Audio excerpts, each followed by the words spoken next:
Okay, Assalamualaikum warahmatullahi wabarakatuh. So we're going to proceed with our introduction to statistics QMT 181 or STA 104 for account class. And so for this video, it is about our last topic, which is regarding topic 6, introduction to probability.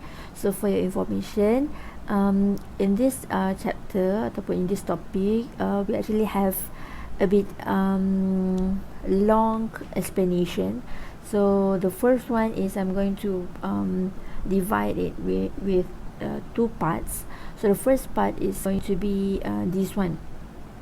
So for introduction to probability part 1, you are going to learn about set theory, addition rules of probability, which is we have mutually exclusive and not mutually exclusive. Maybe you already heard about this one, but we are going to revise again. So the next one is multiplicative rules of probability, which is dependent event and independent event. Okay, so this one is for the first part, to avoid you being confused with the next one. So I'm going to explain briefing about part 2, condition probability, Bayes theorem, tree diagram, and also the permutation and combination.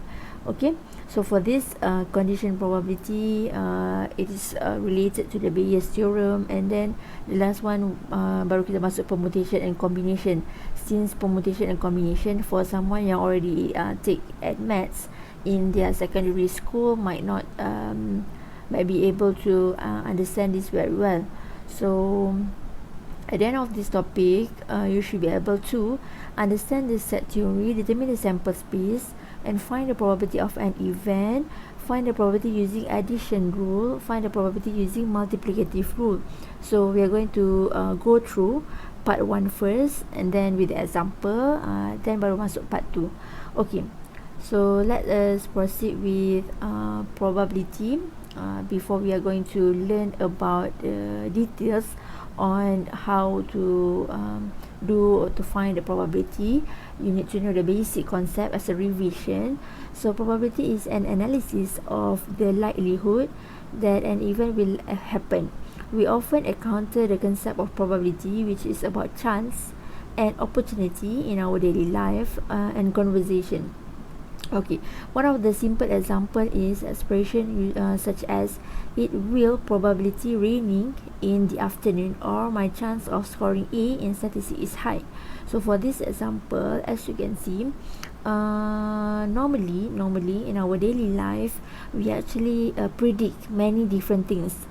For example, if you want to predict this kind of it will probably rain in the afternoon, so maybe you already experienced raining from the last 2 days, or from the yesterday you experienced raining, so you expect that it will be rain this afternoon, since we have a high chance of raining.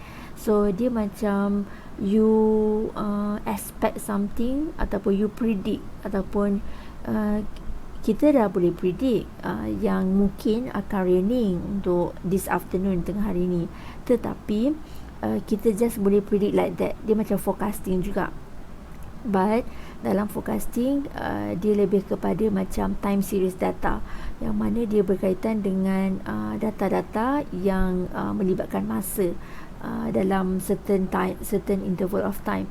Tetapi kalau probability, it is just a simple concept untuk kita keluarkan satu nilai yang kebarangkalian, yang maksudnya nilai itu adalah chances ataupun opportunity, lebih kurang macam peluang untuk dapatkan success ataupun failure, ataupun peluang untuk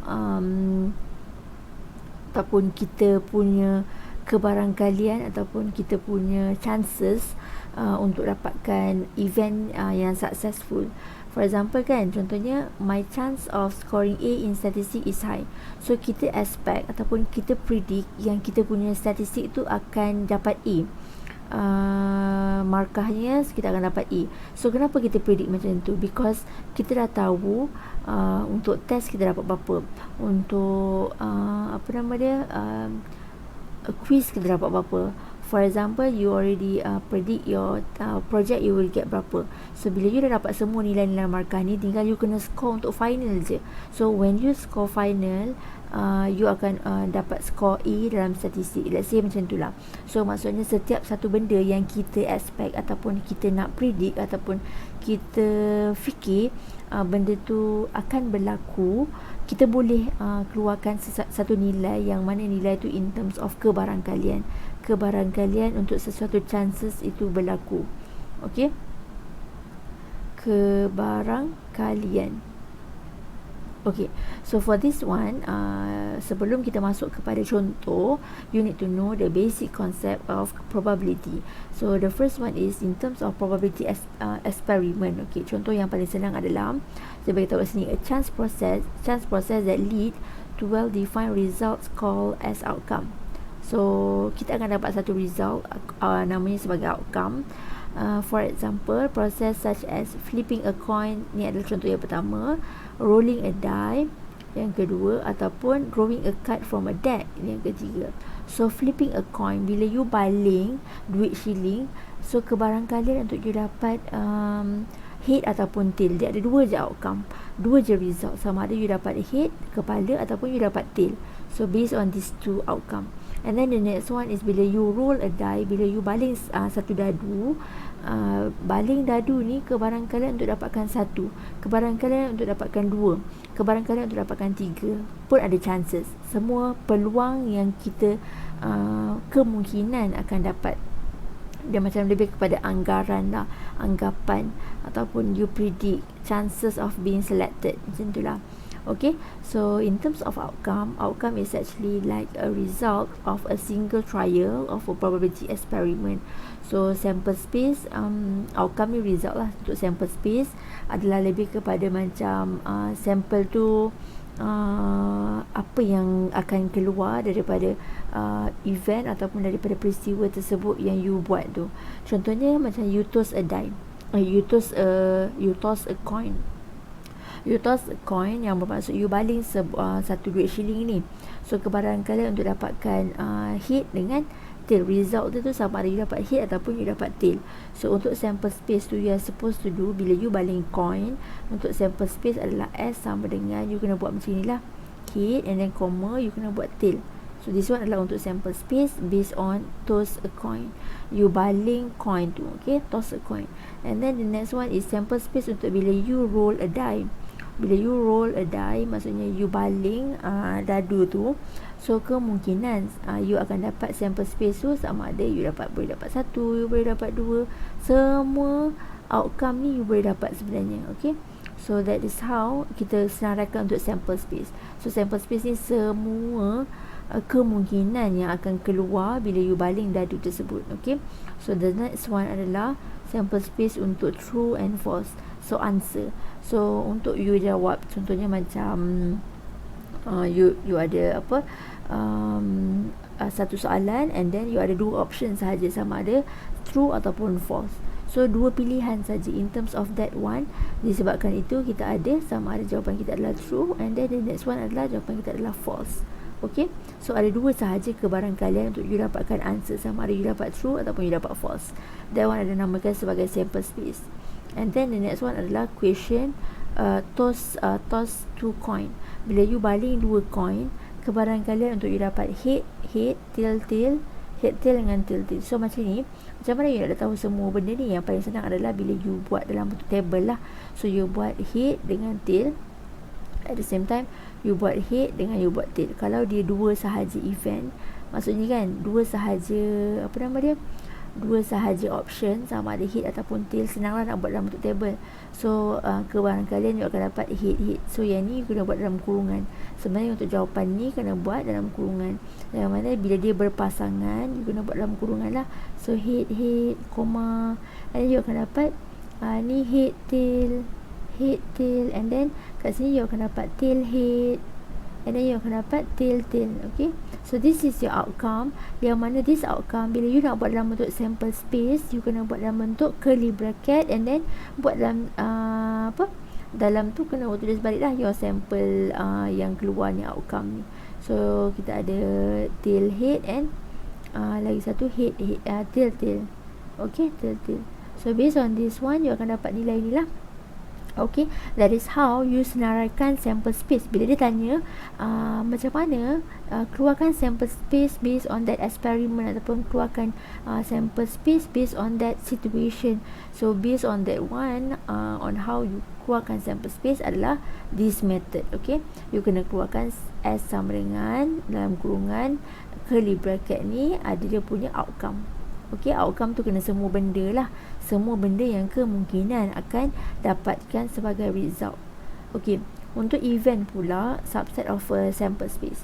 So dalam sample space akan ada subset, which is kita punya event. Tak semestinya kita kena keluarkan sample space dia. So based on this event, kita pun boleh keluarkan juga dia punya subset, maksudnya apa yang ada dalam sample space tu. So one of the example is kita ada event A. Let A denote an event of getting a number less than 5. So bila dia kata A ni adalah number less than 5, so bila you senaraikan die is roll kan, a single die, so maksudnya outcome dia sama ada sample space kita akan jadi 1, 2, 3, 4, 5, 6. Sebab apa 6? Sebab dekat dadu tu kita ada 6 permukaan. Okay, so bila ada 6 permukaan, bila dia kata event A ni adalah event yang getting number less than 5, so you boleh senaraikan lah A adalah, bila kat sini less than 5 adalah start daripada sini. Okay, bila less than 5 maksudnya tak termasuk 5, just less than 5. You kena alert part this one. Okay, less than 5 yang bermaksud tak termasuk 5. So apa yang you perlu buat adalah start daripada 1, 2, 3 until 4 only. So apa yang kita ada 4 number ni adalah event A. So untuk event B pula, let B denote an event of getting an even number. So bila you nak dapatkan even number, apa yang you perlu buat adalah cari je even number 2, 4 dengan 6. So based on these 3 number, ni adalah event kita. So 2, 4, 6. Okay, so this one adalah namakan sebagai subset ataupun event, peristiwa yang berlaku. Okay, so the next one is tree diagram. So untuk tree diagram is actually a device consisting of line segment emanating from a starting point and also from the outcome point. It is used to determine all possible outcome of a probability experiment. For example, find sample space of tossing 2 coins using a tree diagram. So bila you toss 2 coin by using a tree diagram, instead of buat gunakan table tadi saya tunjuk, you boleh juga gunakan tree diagram. So how you buat tree diagram, you just ambil je. Biasanya you kena assign. Okay, first kali adalah bila kita dia nak toss 2 coin kan. So bila 2 coin, 2 kali event tu berlaku 2 kali. So ni adalah untuk pertama kali adalah this part. So pertama kali you baling, kemungkinan you akan dapat head ataupun you akan dapat tail. Okay, this one adalah for the first time. And then for the second time adalah you kena buat lapisan yang kedua. So lapisan yang kedua based on this one. So kita ada lagi sekali head dengan tail, and then another one pun sama juga, head dengan tail. So sekarang ni event dia sama ada bila you dapat head yang pertama, kali kedua you baling, you ada option lagi, sama ada kali kedua baling tu dapat head lagi sekali ataupun kali kedua baling you akan dapat tail. So untuk dapatkan result ni adalah head. Ni yang paling simple lah, adalah revision based on your mathematics punya subject kan. So kita ada tail dengan head, yang kena keluarkan step 1. It is really fun bila you pandai nak keluarkan tree diagram ni. It is not that difficult, just keluarkan je based on event dia. So this one adalah based on kita punya outcomes lah. Outcomes. Okay, so this one adalah outcome. So bila dia kata dia baling 2 coin, yang bermaksud you kena buat this one adalah baling kali pertama, this one adalah baling kali kedua. So you akan dapat outcome dia. So bila dia kata find the sample space, so you kena senaraikan sample space adalah S sama dengan buat curly bracket yang mana di dalam pasangan ni kan. So head, and then you ada head tail, and then the next one you ada tail head, and then the last one you dapat tail. Okay, so kemungkinan you akan dapat head. Kemungkinan bila you baling 2 coin, you akan dapat 1 head, 1 tail. Bila you baling 2 coin, you dapat 1 tail dulu baru dapat head, and then you baling lagi 1 coin, you dapat tail 2. So many different outcome kemungkinan akan berlaku. So kita kena senaraikan semua. That is how sample space ni lah, macam mana nak buat sample space. Okay, untuk the next one is based on Venn diagram. So Venn diagram ni actually basic yang you already learn before this, yang mana you kena ada satu rectangle. Rectangle ni represent kita punya sample space. So based on this sample space ataupun dengan kata lain S, you nak buat S kat sini boleh, you nak buat S kat sini boleh, yang penting ada labeling. Okay, as usual bila you nak buat diagram ke, you nak buat graph ke apa ke, mesti ada labeling.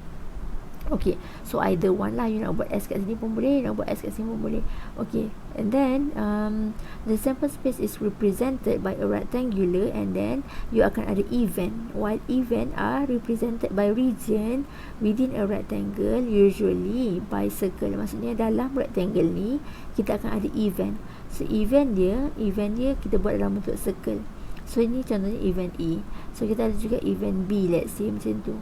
Okay, so event tu kita boleh buat dalam bentuk circle dalam rectangle ni. So this is how Venn diagram perlu dilukiskan. Okay, you need to label. So bila you labelkan A dengan B, make sure at the end you kena beritahu A represent apa, B represent apa. That's why semua labeling sangat penting. So nanti kita tahulah A ni apa sebenarnya, B ni apa sebenarnya. Okay, so perlu in details lah. Kalau you buat dalam bentuk diagram ke apa ke, jawapan mesti make sure you ada labeling.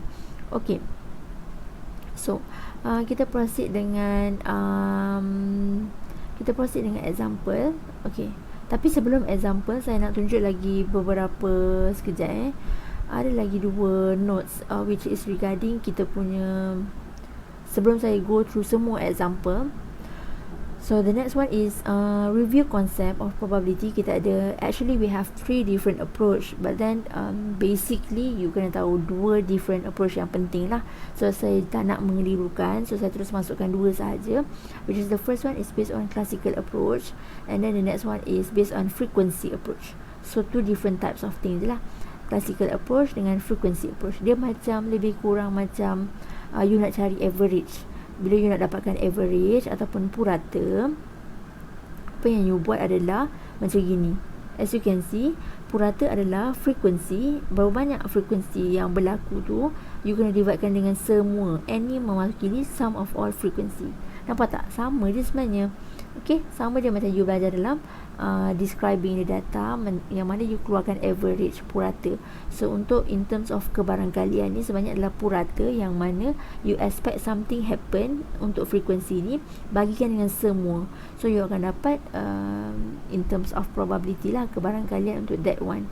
And then untuk classical probability ni pula based on certain situation. So kita biasanya kita kena assign E tu represent apa, and then bila you dah assign, let's say E tu adalah even number.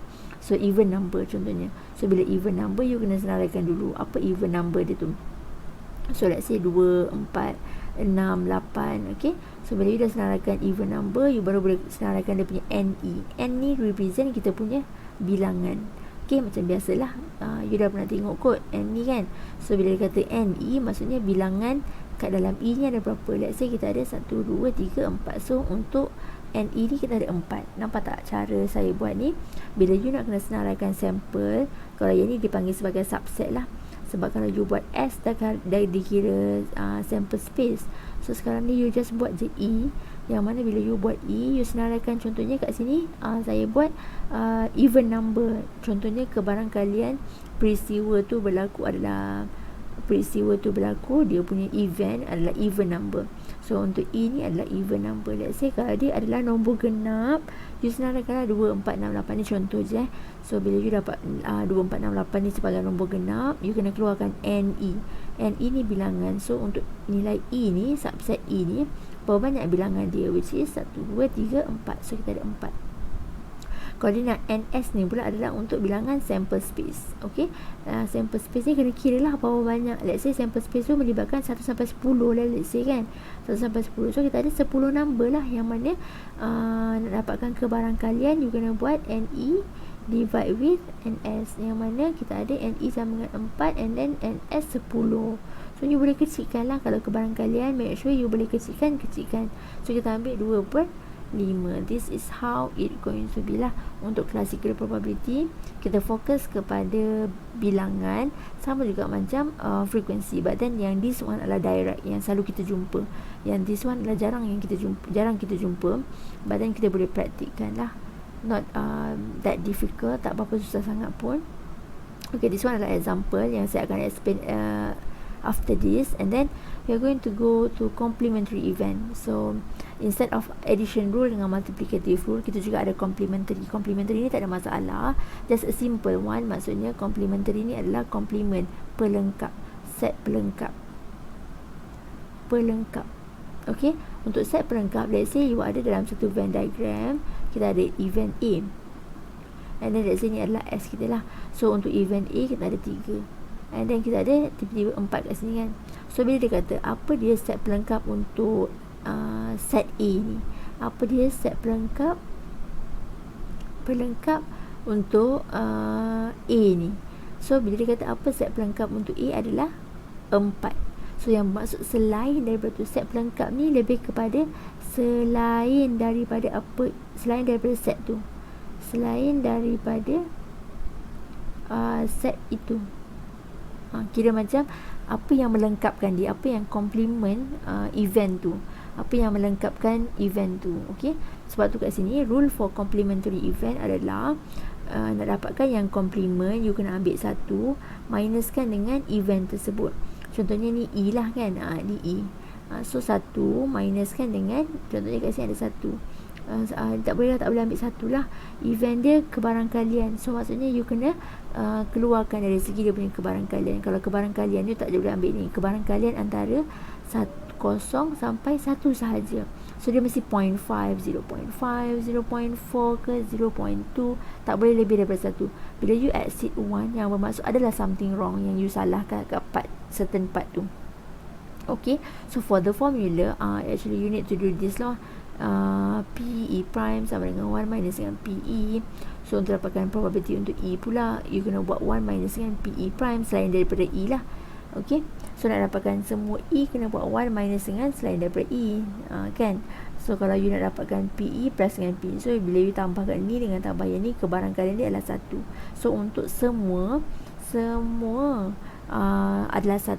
Okay, kebarangkalian untuk semua adalah 1. So you tak boleh dapatkan 1. Bila you dapat 1, maksudnya itu bukan kebarangkalian. Itu maksudnya you dapat perfect punya ni lah, nilai. Okay, untuk addition rule macam biasa, untuk addition rule tak ada masalah. Biasanya untuk addition rule ni kita fokus kepada bila dia kata OR. Okay, perkataan dari segi dia punya ni lah. Kalau multiplicative rule ni adalah AND, maksudnya yang bertindih. Kalau yang ni OR, yang ni AND, maksudnya yang intercept. Ni intercept intersection boleh, ataupun intercept pun boleh. Okay, either one lah, this one. So untuk addition rule, apa yang you perlu buat, ada 2 jenis situasi, yang mana mutually exclusive dengan not mutually exclusive event. So bila mutually exclusive, you kena gunakan formula PA or PB equals to PA plus PB. And then untuk not mutually exclusive adalah bila ni condition dia. So differences between these two, macam mana nak ingat? Sangat senang. Mutually exclusive adalah exclusive.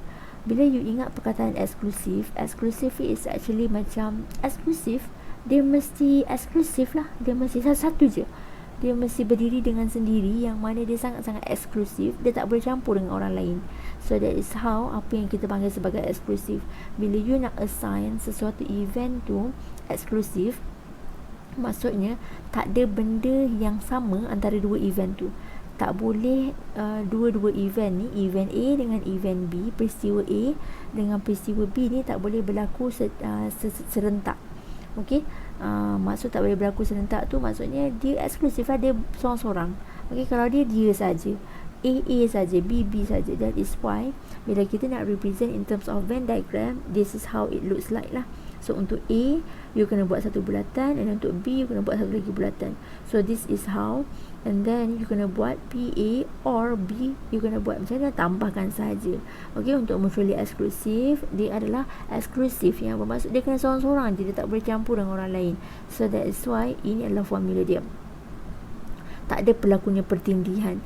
Tapi kalau not mutually exclusive event, maksudnya dia tak eksklusif. So bila dia tak eksklusif, sebenarnya ada satu pertindihan kat sini. So pertindihan kat sini adalah intersection, yang mana bila not mutually exclusive event, apa yang you perlu buat adalah, kat sini tertinggal kurungan, apa yang perlu you buat adalah untuk buat jalan pengiraan untuk dapatkan A tambah dengan B, A tambah dengan B. Apa yang you perlu buat adalah PA tambahkan dengan PB minuskan dengan PA intercept dengan B. So maksudnya A dengan B ni kita tak boleh nak ulang dua kali lah. Yang bermaksud dia just sekali saja. Apa yang bertindih ni kena tolakkan. Okay, so that is how not mutually exclusive. Maksudnya dia tak mutually exclusive, maksudnya ada pertindihan kat situ. So the way we want to tambah AB ni adalah you just tolakkan saja yang intersect ni, you akan dapat A tambah dengan B lah.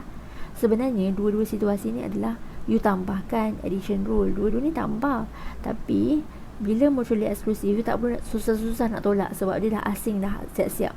Nampak dia kan eksklusif kan, dia berdiri dengan sendiri, so dia dah asing dah siap-siap ni. Tapi bila you nak tambah yang ini, not mutually exclusive event, apa yang you perlu buat adalah ada pertindihan kat sini. Tak boleh lah kita nak tambah dua kali kan. So kalau kita buat dua kali untuk intersection ni, yang bermaksud nanti akan consider terlebih satu. Okay, bila terlebih satu dia tak boleh jadi probability lah, yang mana you kena minuskan dengan intersection ni. Okay, so that one adalah in terms of addition rule antara mutually exclusive dengan not mutually exclusive. And then seterusnya adalah multiplicative rule. So untuk multiplicative rule ada dua event. Biasanya untuk multiplicative rule ni kita tengok daripada Venn diagram sahaja. Not Venn diagram. Kalau Venn diagram adalah untuk yang ni. Yang ni kita gunakan tree diagram. Tree diagram.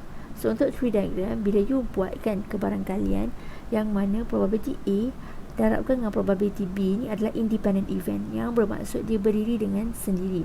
Bila you darabkan ni, dia berdiri dengan sendiri, yang bermaksud contohnya untuk yang ni pula dependent event. Bila PA darabkan dengan B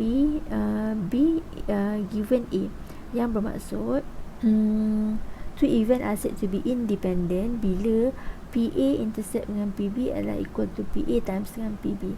Okay, so this sebenarnya macam ni. Bila you buat tree diagram, let's say kita ada head dengan tail tadi kan. So kat sini pun kita ada head dengan ada tail. Ni pun ada head ada tail. So ada head, ada tail, ada head, ada tail.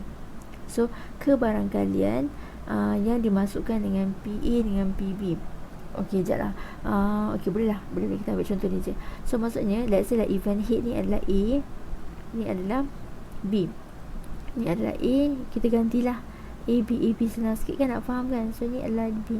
So kebarangkalian untuk A darabkan dengan B ni maksudnya antara dahan ni, this one dengan this one. Okay, this one dengan this one. Okay, yang bermaksud antara dua benda ni, as you can see, sebenarnya benda ni dua benda yang sama je. Can be used to find the probability of two or more event that occurs in sequence. So two event A and B are independent event apabila A occur does not affect the probability of occurring. So benda ni dua benda yang sama. Dua-dua ni sebenarnya benda yang sama. Okay, contohnya lah, let's say sini A kan. Sebenarnya untuk dapatkan yang ni, you boleh juga buat A given A. Maksudnya kita akan dapat kebarangkalian untuk A given A, yang bermaksud diberi A pilihan yang lepas ni, yang sebelumnya. So untuk yang ni pula, dia adalah kebarangkalian untuk kita dapatkan B, event untuk B given A, yang mana sebelum tu adalah A. Kalau yang ni pula kebarangkalian you dapat A, and then given sebelum tu you dapat B. Dan yang ni pula kebarangkalian you dapat B given sebelum tu you ada B. Nampak tak? So sebenarnya event yang antara dahan dengan dahan adalah independent event ataupun dependent event. Dia depends on situation. Okay, yang dimaksudkan dengan independent dengan dependent ni, situasi dia bila ada replace dengan not replace. Okay, so maksudnya bila benda tu berlaku, let's say you ambil A dengan B kan, kebarangkalian untuk dapatkan head adalah 1/2, kebarangkalian untuk dapatkan tail adalah 1/2, dan pilihan yang kedua adalah head dengan tail lagi sekali. So ini masih lagi 1/2, ini masih lagi 1/2. So event ni tak berubah. So bila tak berubah, kita akan panggil dia sebagai independent. Maksudnya dia berdiri dengan sendiri, yang mana this one adalah 1/2, kat sini pun masih lagi 1/2. So you masih lagi ada option sama ada head dengan tail, tapi dia punya kebarangkalian tu masih sama. Kalau dependent, dia bergantung kepada yang sebelumnya. Nanti saya bagi tahu dalam contoh lah macam mana nak explain in terms of multiplicative rule ni. Ada dua situasi, yang mana satu situasi adalah based on replace, satu lagi situasi adalah based on not replace value. Okay, so without wasting our time, kita akan pergi kepada example satu-satu. So this one adalah example untuk contoh-contoh yang di atas ni lah, untuk yang saya dah explain based on complementary, additive dengan multiplication. Okay, so kita akan pergi kepada example yang pertama. Okay, so untuk example yang pertama, as you can see, find the sample space for rolling 2 dice. Okay, untuk dapatkan sample space for rolling 2 dice, on how you do it is sekejap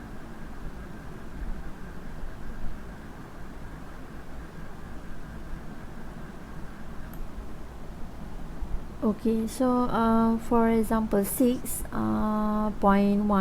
so we are going to proceed with the first one first, 6.1, and then going through with 6. Until 6. We have until 6. If I'm not mistaken, we have about 6.18. So we have 18 example. So I'm going to go through one by one. So for the first one, find the sample space for the rolling 2 dice. So macam mana nak cari sample space for rolling 2 dice? You need to do, kita ada 2 dice kan, so kita ada 2 dadu. So based on that dadu, apa yang you perlu buat adalah, biasanya normally saya akan buat dalam bentuk table. So this one adalah simple one.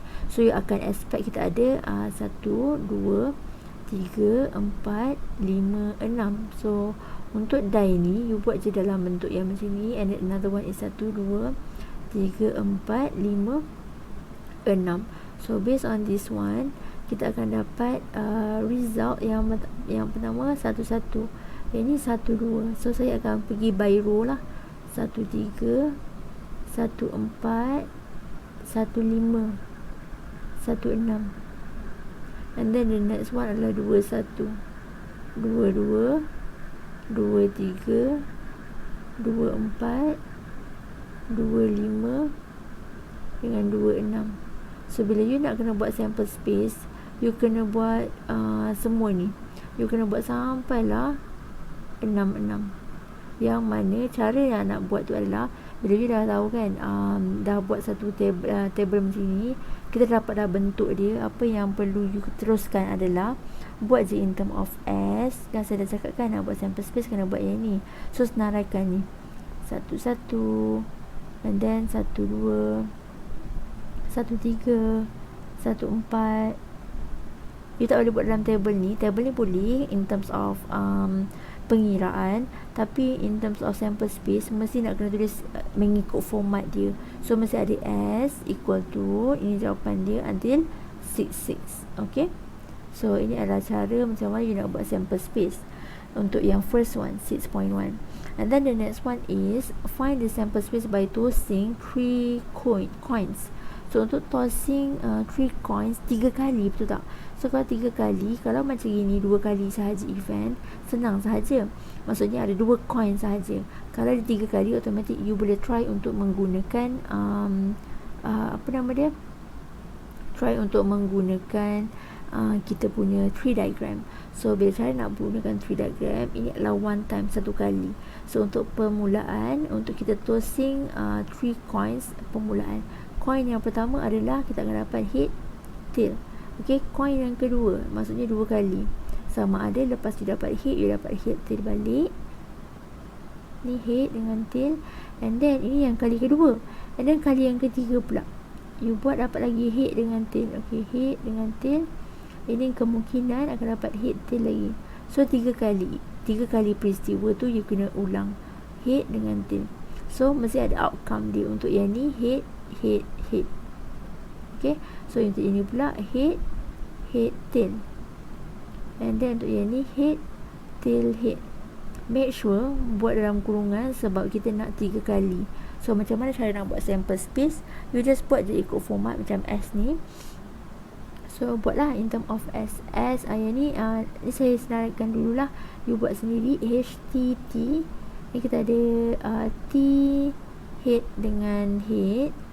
And then the next one kita ada tail, head, tail. And then we have tail, tail, head. And then the last one is tail, tail, tail. This is how your sample space would be. Okay, you kena buat S sama dengan buat dalam kurungan, isi semua benda ni, tutup kurungan. Okay, so ini adalah untuk yang pertama. Bila you nak buat sample space by tossing 3 coin, maksudnya 3 kali event tu berlaku. Ini adalah pertama kali, ini adalah kedua kali, and ini adalah ketiga kali. And then event tu benda yang sama.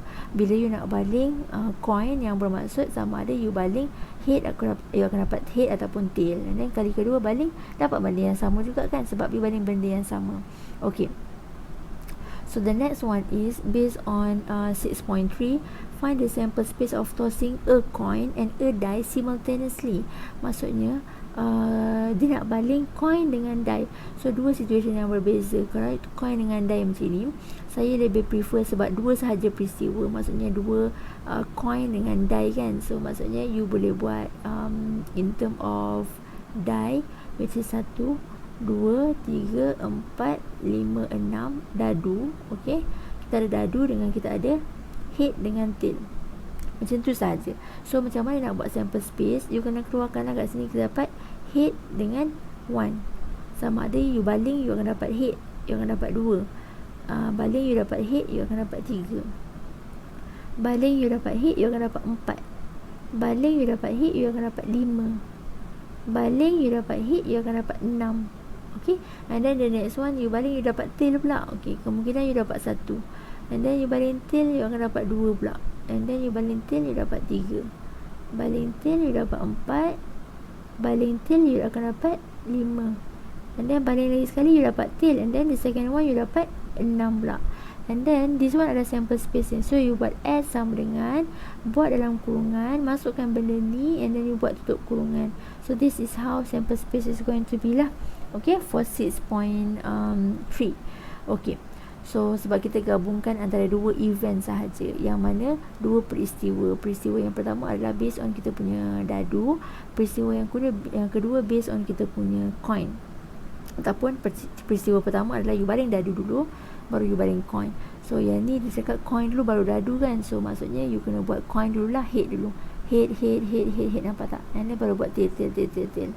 Okay, tak ada yang bertentangan lah. Maksudnya tak ada yang buat satu head, 2 tail ke, tak ada.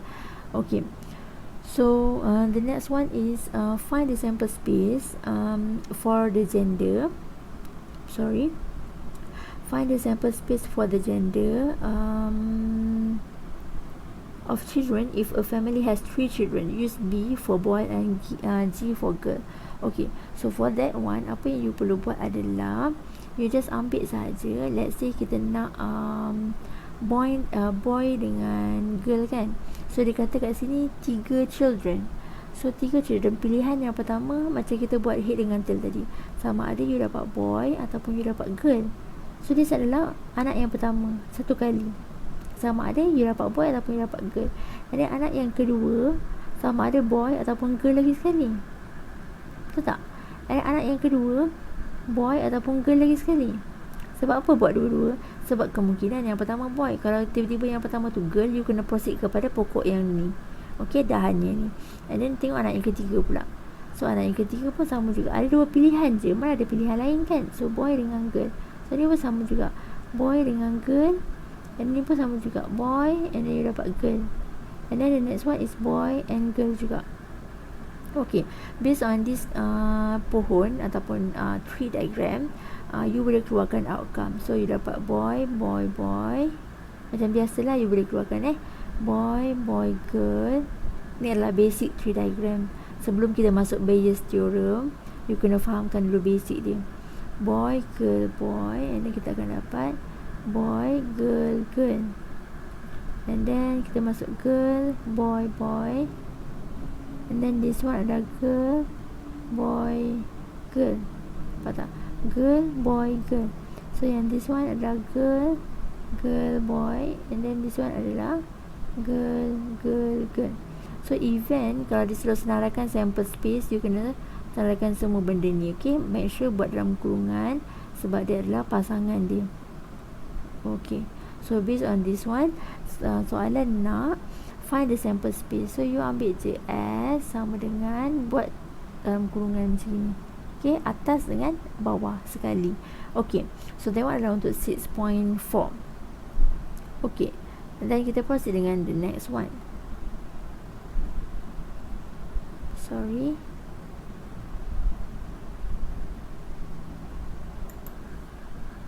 Okay, the next one is based on example 6.5 pula.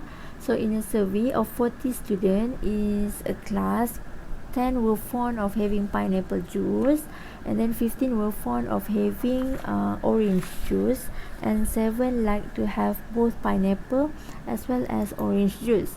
Draw a Venn diagram to represent and illustrate all the information in the information lah. Okay, so for this question, apa yang you perlu tahu adalah based on kita punya event yang mana yang pertama adalah pineapple. So pineapple kita ada 10, and then kita ada orange which is 15, and then kita ada both, dua-dua adalah 7. As you can see kan, kita ada 40 student. Okay, 40 student, 40, and then we have 10 untuk pineapple, 15 untuk orange, and then 7 untuk both pineapple and orange.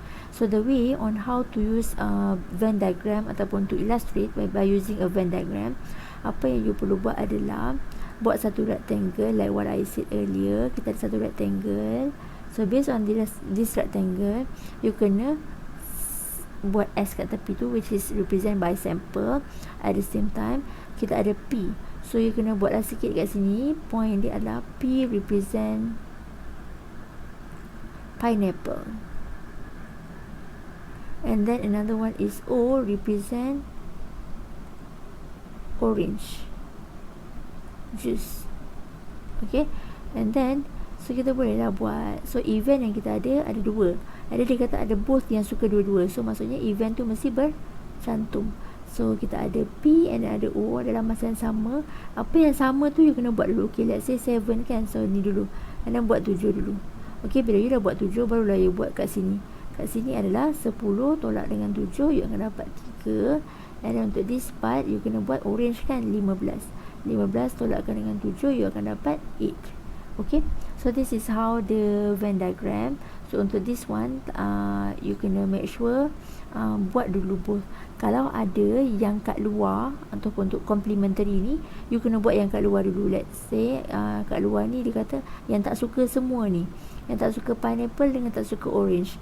So bila tak suka pineapple dengan orange, you kena letak kat luar ni. Means ada yang kat luar ni, you kena tolakkan dulu kat luar ni, baru buat settlekan yang dalam. So bila dia ada pertindihan macam ni, buat dulu yang bertindih. Okay, so that is how you answer the example 6.5. And then untuk example 6.6 pula. Okay, in a survey, in a survey, Sam found that 38 people like product A, 36 like product B, and 39 like product C. So kita ada 38 yang A, 36 B, and 39 untuk C. So you just senaraikan saja. Okay, to make it different, saya guna warna pen hitam lah. Okay, so let's say kita ada A. A ni represent 36, and then B kita ada 38. A 38 people like product A, 36 like product B, and then untuk product C kita ada 39 people. And then kat sini dia kata kejap, kat sini dia kata 24 people like both product A and B, 20 people like product C and A, and then 18 people like product B and C. So 9 like all the 3 products. So semua ada gabungan A, B, C, D tu kan. So kena buat yang suka A and B, kita ada 24. Yang suka C and A, kita ada 20. And then yang suka B and C, which is 18. And then yang suka A and B and C adalah 9. As you can see right there, semua ni ada nilai. So tadi 24 suka A, B, and then 20 suka produk C dengan A, okay. And then 18 people suka produk B dengan C, and then 9 like all the 3 products. So as you can see, dia ada 3 produk ni kan. So ada pertindihan untuk setiap satu ni semua juga. So you buat satu Venn diagram yang mana based on this Venn diagram mesti ada 3 event. So kita ada S, dia kena tak payah label pun tak ada, kalau tak apa. Kalau yang ini kan dia dah jelas lah A, B, C. So we just buat je A, dan yang ada B, make sure ada pertindihan C. Okay, so kita ada A, ada B, and ada C. Okay, so for this one, make sure you just minus 1 by 1. Let's say kita nak buat yang ni dulu. Okay, A, B dengan C, yang mana yang semua ni sama adalah 9. So 3 ni adalah this part, right? So you gonna put here 9. Okay, so this one dah. And then the next one you kena tengok pertindihan yang seterusnya, yang dua-dua ni. So untuk A and B kita 24, A dengan B. So antara A dengan B yang bertindih adalah 2 ni, kan? This one adalah untuk A dengan B punya pertindihan. This one A dengan B punya pertindihan, kan? So untuk A dengan B punya pertindihan, apa yang you perlu buat adalah I erase dulu sebab takut you confuse. Oops.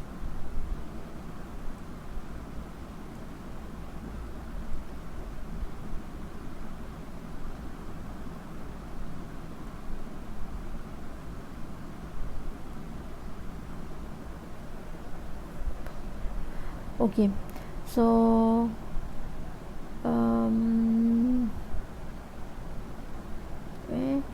okay, 9. And untuk A dengan B, this one, okay, this one. So kita ada 24. So for 24, untuk masukkan dalam sini, you kena buat 24 minus 9. Okay, 24 tolak dengan 9, you akan dapat 15. So this part adalah 15.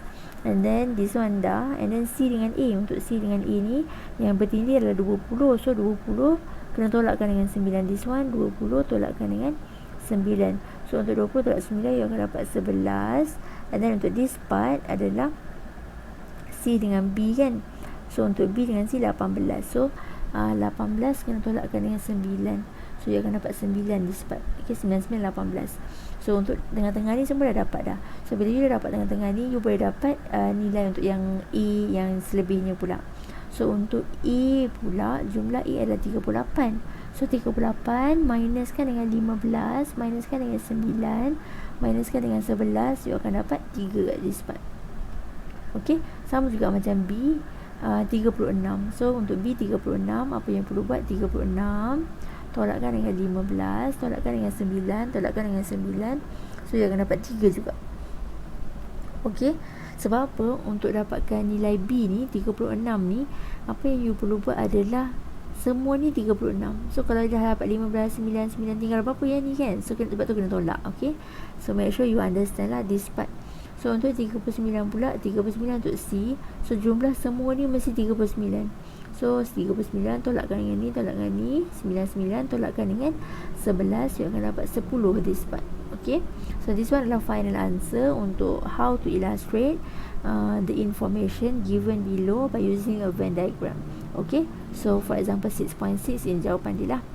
Okay, the next one pula. Okay, for the next one, example 6.7, as you can see, a family has 3 children. Find the probability that 2 of the 3 children are girls. Okay, based on this example, like what I already show you earlier, dalam tree diagram, bila kita ada event yang banyak-banyak macam ni, apa yang you perlu buat adalah make sure kita kena buat in terms of benda yang repeating lah. So let's say kita ada boy, and then this one adalah event yang dapatkan girl. So saya suka buat dulu boy dengan girl. Dah repeat tadi saya dah pernah buat sekali. So boy dengan girl. Saya suka lukis dulu, barulah buat dia punya kebarangkalian tu. Okay, so for this one, outcome dia adalah boy, boy, boy. This one adalah outcome dia boy, boy, girl. Tengok outcome dia apa, result dia apa. So boy, girl, boy. So kena tengok betul-betul boy, girl, girl. So boy, girl, girl. Untuk this event pula, girl, boy, boy. So girl, boy, boy. This event you akan dapat girl, boy, girl. This event you akan dapat girl, girl, boy. And then the last one is girl, girl, girl. Okay, so based on this value, barulah you keluarkan dia punya kebarangkalian. So macam mana you nak keluarkan dia punya kebarangkalian? So untuk yang ni, you ada dua option sahaja. Sama ada dapat B, boy, ataupun you dapat girl. Betul tak?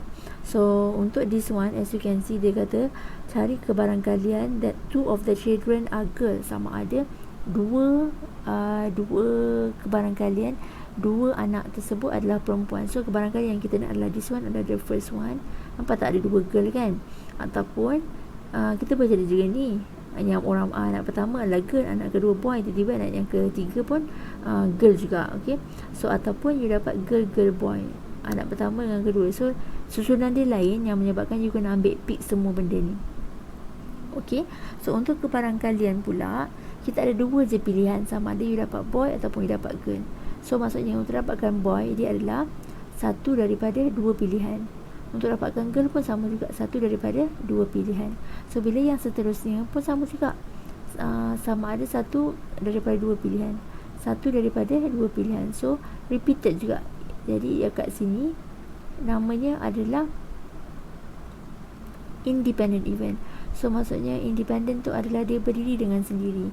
Maksudnya yang ini dengan yang ini tak ada kaitan sebenarnya. Bila yang first you dah dapat boy, tak semestinya second time you dapat boy lagi. Sebab tu dia punya kebarangkalian, kalau repeated macam ini, maksudnya berulang yang sama betul, dia adalah independent event. Okay, dia dah masuk macam multiplicative rule jugalah. Okay, so dapat 1/2. So based on this one, boy, girl, girl, boy, girl, boy, girl, girl, girl, girl, girl, girl, boy. So you akan buat 1/2 times 1/2 times 1/2. Ini dah dikira macam multiplicative rule. Okay, as you can see, apa yang kita buat adalah darabkan dahan-dahan dia. Antara dahan ni you kena darabkan. So 1 dapat 1, 2 dapat 2 dapat 4, 4 dapat 2 dapat 8. So dapat 1/8. So based on this one pun sama juga, 1/8. Sebab you ambil 1/2 dapat 1/2 dapat 1/2 kan. So ni pun sama juga 1/8. So bila antara dahan ni, you kena, dalam dahan you kena darabkan, tapi antara ni you kena tambahkan. So you just tambahkan sajalah, 1/8 tambah 1/8 tambah 1/8. So kita akan dapat 3/8. Okay, so this one adalah answer, jawapan untuk 6.7 punya example. Okay, for example 6.8, if a die is rolled one time, find this probability. Okay, so untuk find this probability, the first one is dikatakan a die is rolled one time. So maksudnya cari dulu sample space. So kita ada S sama dengan, sama ada you dapat 1, bila you baling dada you dapat 2, dapat 3, dapat 4, dapat 5, ataupun you dapat 6. Okay, this one adalah kebarangkalian. Okay, so for this one, dia kata A of getting a 4. So yang pertama adalah bila you dapat event macam ni of getting a 4, let's say kita assume adalah A, B kan. So you kena assume, so let's say event yang A ni adalah you dapat 4. So bila you dapat macam ni, you kena keluarkan balik. Kita punya main ID adalah N E, event kita apa, bagikan dengan NS. Ini adalah kebarangkalian. Probability untuk E. Ingat balik tak? Okey, ni N N. Okey. So, apa yang perlu cari adalah berapa nilai, berapa bilangan event yang E tu kena bahagikan dengan semua. So, sebelum tu kita kena keluarkan dulu N untuk semua. N untuk semua adalah sama dengan 1, 2, 3, 4, 5, 6. So, untuk semua mesti 6. Okey. So, untuk this one, since kita dah buat NA ni, so, kita dapatkan probability of A adalah sama dengan NA bahagikan dengan NS. So, kita akan dapat sama dengan 1 kan, NA daripada 6. Okey. So, you kena keluarkan N event A ada berapa banyak? Ada berapa bilangan dekat sini? 1 je. So, 1. Okey. So, seterusnya B pula. Of getting an even number. Even number adalah nombor genap. So, let's say untuk B pula. B ni adalah even number. Let's say you buat B lah kan. Even number adalah 2, 4, 6. So, senaraikan dulu. 2, 4 dengan 6. So, NB adalah ada berapa banyak ni? 3. Okey. So, bila kita dapat probability untuk B adalah sama dengan NB bahagikan dengan NS. Okey. So, NB kita adalah 3, NS kita adalah 6. So, you boleh kecilkan. 3 kali 1, 3 kali 2, 6. So, kita dapat kebarangkalian dia 1/2. And then untuk C pula, as you can see, of getting a number greater than 4. So, maksudnya C pula. Okey. Untuk C ni dia nak lebih besar daripada 4. Kalau lebih besar daripada 4, maksudnya tak termasuk 4. Okey. Ni kena hati-hati, tak termasuk 4. Kalau dia kata tak termasuk 4. Kalau dia kata greater than saja, greater than ataupun less than, tak termasuk nilai tu. So dia nak lebih besar daripada 4, yang bermaksud 5 dan 6. So you just senaraikan je 5,6. So untuk this one, probability untuk dapatkan C adalah sama dengan, you kena buat 1, 2 kan. So 2 daripada 6. So 2 kali 1, 2 kali 3, 6. 1 kali 3, 1/3. Okay, this one adalah untuk C. Dan untuk D pula, apa yang perlu tengok adalah of getting a number less than 7. So kurang daripada 7 adalah semua benda ni lah. So maksudnya D ni adalah semua tu kurang daripada 7. 1, 2, 3, 4, 5, 6. So untuk yang kurang daripada 7 adalah semua benda ni. So automatic kita punya N untuk D adalah sama dengan 6. So bila you buat kebarangkalian, you akan dapat 6/6. So which is 1 lah. So jaranglah dapat kebarangkalian yang betul-betul macam ni kan. So ni adalah latihan saja. That's why saya tunjukkan juga untuk E pula, of getting a number greater than 3 and an odd number. So yang ni agak complicated sikit. Tak adalah complicated. So you just ambil je greater than 3. So let's say kita ambil event E lah. Let's say E lebih besar daripada 3. So lebih besar daripada 3 adalah 4, 5, 6 kan. So you just senaraikan dulu 4, 5, 6. Okay. And then seterusnya, apa yang kita nak adalah odd number. Odd number. And then perkataan N kan. N ni maksudnya adalah yang bertindih. So O pula odd number. So untuk odd number kita ada 1, 2 dengan 5. Okay. As you can see, N, E dengan O. So E yang bertindih dengan O ada berapa banyak? 1, 2, 3. Okay, 5 sahaja, betul tak? Nama yang sama sahaja. Yang bertindih ni maksudnya untuk N. Okay. So yang bermaksud yang mana yang sama? 5 sahaja, which is 1 sajalah. So apa yang perlu kita ambil adalah N. E yang intercept dengan O kena bahagikan dengan NS untuk dapatkan kebarangkalian dia. Okay. Probability sama dengan, okay, so dari sini you akan dapat 1 daripada NS adalah semua 6. Okay. So that one adalah untuk jawapan E. Dan kita proceed kepada F pula. So untuk jawapan F pula, of getting a number greater than 3 or odd number. So untuk greater than 3, let's say kita ada F. F adalah lebih besar daripada 3. So start daripada 4, 5 dengan 6. Benda yang sama macam atas ni. As you can see kan, sama macam atas ni. And then dia nak O pula. O untuk ni 1, 2, 5. odd. So benda yang odd juga, cuma beza ni adalah ni N, ini adalah O. So bila O maksudnya F union O. Maksudnya bila union apa? Semua. So maksudnya sayang balik semua ni. 1, 2, 3 tak ada, 4, 5, 6. So kalau dia berulang 2 kali, tak perlu nak buat 2 kali lah. So just buat sahaja macam ni. So apa yang perlu kita buat adalah kebarangkalian probability adalah sama dengan N F union O. Union yang odd akan bahagikan dengan N untuk semua. So F untuk union odd ni adalah 1, 2, 3, 4, 5. So you akan dapat 5/6. Okay, so this one adalah jawapan untuk F pula. Okay, and then kita akan seterusnya, kita akan proceed kepada yang seterusnya, which is untuk example 6.9. Okay, untuk example 6.9, as you can see, two dice are rolled one time. Find the probability of getting this result. So okay, so untuk this one, kita akan proceed kepada two roll of die. So yang mana kita keluarkan dulu. So this one saya kena keluarkan lagi sekali lah. 1 2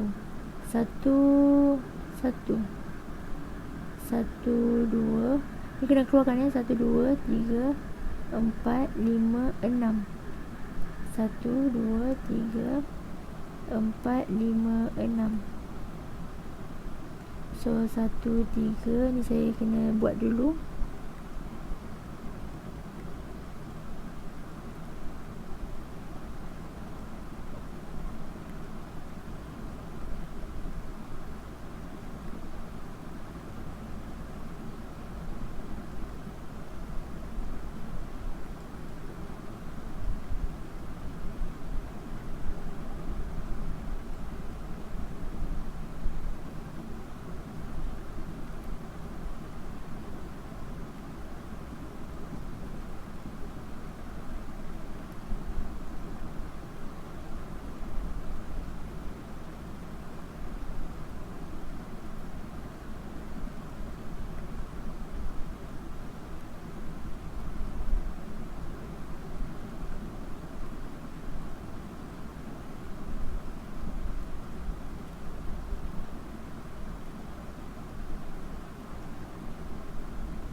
Okay, so after writing all this one, as you can see, based on the question, kena tengok balik soalan. Okay, kita tengok balik soalan. Soalan yang pertama adalah regarding a sum of 6. So dia nak hasil tambah 6. So hasil tambah 6 adalah bila you tambahkan, you dapat 6 lah, yang mana 5 tambah 1 dapat 6, 4 tambah 2 dapat 6, 3 tambah 3, 4 tambah dengan 2, 5 tambah dengan 1. Okay, bila dia berulang, walaupun dia terbalik tak kisah, sebabnya dia adalah event yang berbeza. Yang maksudnya bila you baling, you akan dapat kemungkinan 5-1, ataupun you baling, you akan kemungkinan dapat 2-1, macam tu. So 2 die ni dibaling sekali. So that's how you get this answer lah. So kita akan dapat 1, 2, 3, 4, 5. So 5 daripada 36. Sebab apa? 6 kali 6 36. So total semua ada 36. So ini adalah untuk yang pertama, A. Untuk yang B pula, kita nak a sum of 7. Untuk a sum of 7 pula, hasil tambah yang 7. So kalau 7 adalah yang ini, nampak tak? 6 tambah 1 dapat 7, 5 tambah 2 dapat 7. So this one adalah bila you tambah, you dapat 7. So kedudukan dia walaupun terbalik tak apa, as usual saya dah cakap kan. So kita ada 1, 2, 3, 4, 5, 6.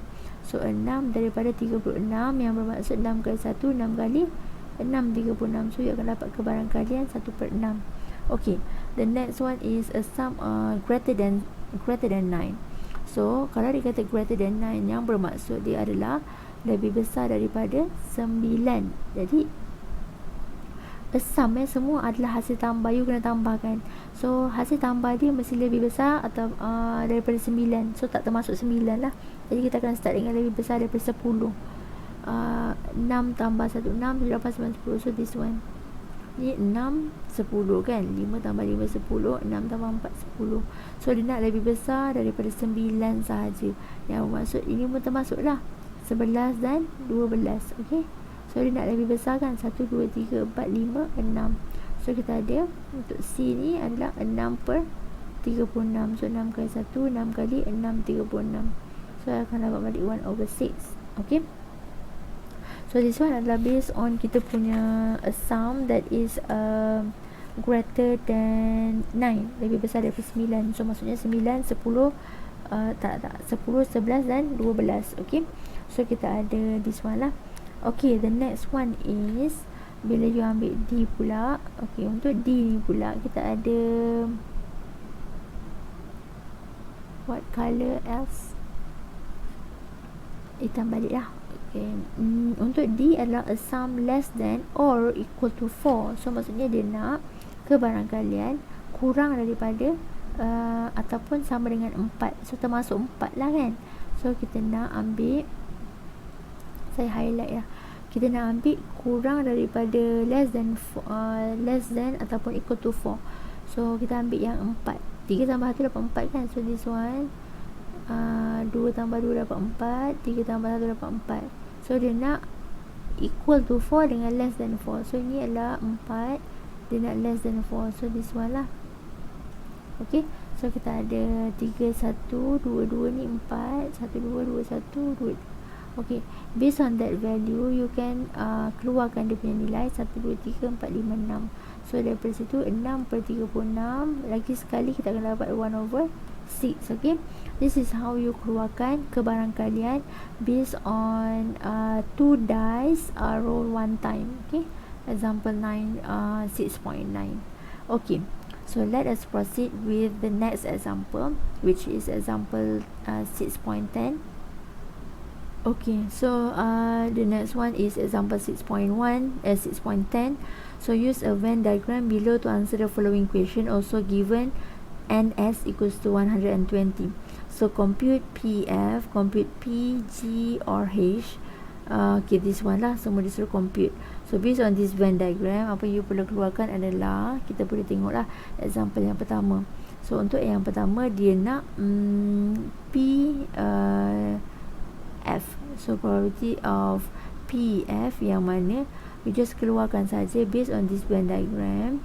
So saya akan transfer this Venn diagram into this one lah. Sekejap Okay, so based on this Venn diagram, as you can see, saya dah transfer dah. Bila dia nak PF, yang maksudnya dia nak kebarangkalian untuk F sahaja. So bila you nak cari F ni, kena cari dapatkan NF, kena divide with NS, betul tak? So kita ada NF tu you just tambahkan saja nilai F kat atas ni, semua yang F. So yang bermaksud 8 tambah 2 dapat 10, 10 tambah 10 dapat 20, tambah 7 dapat 27. So you akan buat 27 divide with 120, sebab kita ada total 120 kat sini. Okay, so the first one is bila you kecilkan, you akan dapat about 9/40. Okay, this one the first one. And then the second one is compute P, G or H. So or saya akan buat gunakan U, H. Okay, so or tu represent U lah, kalau N represent N. Okay, so kita ada based on this one, you kena dapatkan N untuk G dulu, ataupun based on this Venn diagram, kita boleh je lukiskan based on this one kan. You try untuk lukiskan. So saya suka lukis. Okay, based on this one kan, let's say kita lukis lah, kita lukis. So dia nak G dengan H ni semua. Okay, semua you tengok G dulu. So bila kita tengok G, kita tengok semua ni. Dia macam kita belajar dulu at math. So bila you tengok G, you tengok semua ni. And then dia nak H pula. Okay, kita lorikkan H tapi bertentangan arah. Okay, bila dia bertentangan arah, dia nak union kan, maksudnya semua, tak payah nak usik apa-apa. So yang bermaksud semua ni termasuk. Jadi bila you nak dapatkan G union H, apa yang perlu kita buat adalah tambahkan semua ni. So 10 tambah 24 tambah 2 tambah 15 tambah 7 tambah 14. Sini dapat 34, 36 campur 15, 51 tambah 7, 56,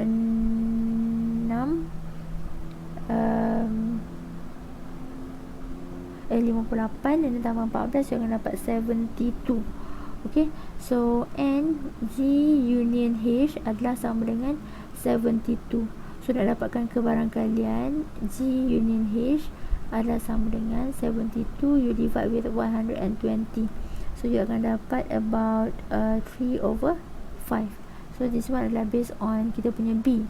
Okay, and then the next one adalah saya kena delete dulu.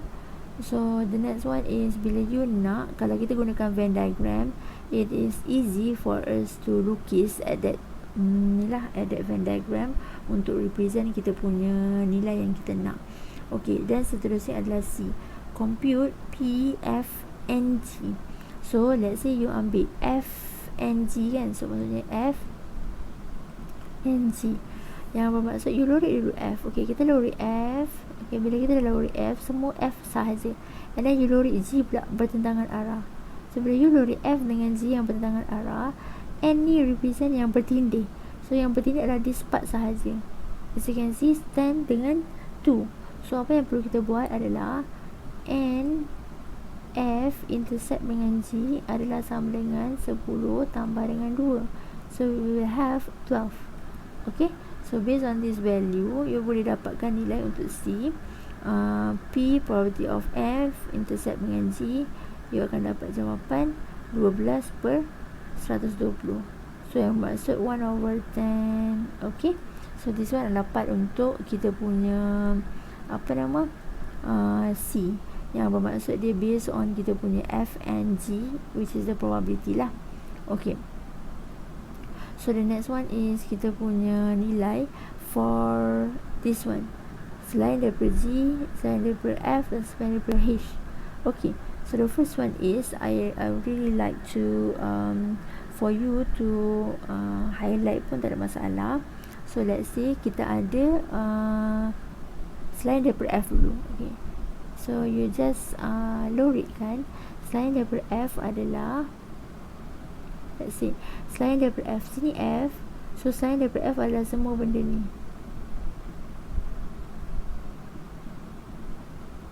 Selain daripada F. Okay, kita kena tengok satu-satu. Selain daripada F adalah this part. Okay, so kita dah lorek dah selain daripada F, and then at the same time dia nak selain daripada G. Okay, selain daripada G adalah this one is G. So selain daripada G buat pertentangan arah.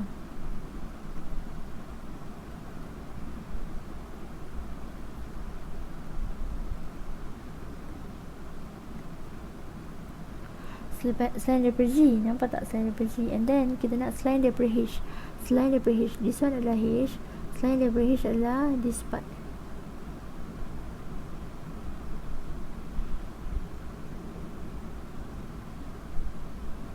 Okay, selain daripada H adalah this part. Dia nak union semua yang selain daripada tu. So nampak tak, semua ni berlorek kecuali dua ni. Nampak tak, selain daripada tu adalah dua ni sahaja. So apa yang perlu kita buat adalah jawapan untuk yang ini, and selain daripada ni adalah you boleh buat 1 daripada 20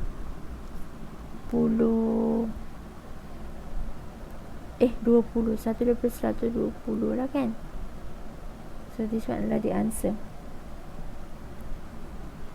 Okay guys, actually I just noticed that bila kita buat lorek-lorek ni untuk this last part, kalau untuk yang first part A, B, C ni tak ada masalah. Bila you nak buat O ke N ke, sebabnya kita boleh consider benda ni semua tambahkan 10, tambah dengan 24, tambahkan dengan this one. So as you can see, untuk saya B saya buat macam ni, tapi bila saya buat D, saya just pick sahaja based on lorek ini. Actually I will get about 2/120. As you can see, last kali adalah 2.